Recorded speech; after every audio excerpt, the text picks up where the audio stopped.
tigil ka muna sa pag-scroll. Narinig mo na ba ang sumpa ng nawawalang bahay kubo sa Mindoro? Sabi ng mga matatanda, tuwing gabi, may isang kubo sa gitna ng palayan na biglang lumilitaw kapag malakas ang ulan at malamig ang hangin. Sinasabing, wala raw nakakatanda kung sino ang may-ari nito, pero lahat ng naglalakad malapit dito ay nakakaramdam ng kakaibang lamig at bigat sa dibdib. May mga nagpatotoo na naririnig nila ang mahihinang iyak, bulong, at tila may mga aninong gumagalaw sa loob ng kubo. Kapag sinubukan mong silipin, biglang naglalaho ang kubo, pero mananatili ang tunog ng mga paa sa putik at mga pabulong na salita sa dilim.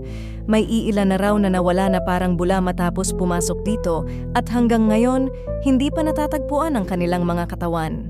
Sabi ng iba, kaluluwa raw ng mga naunang biktima ang naririnig na umiiyak tuwing gabi na parang nagbabala sa mga susunod na dumaan. Ikaw, handa ka bang dumaan sa lugar na iyon kapag madilim na? O baka, naririnig mo na rin ang bulong ng sumpa na nagbabantay sa kubo?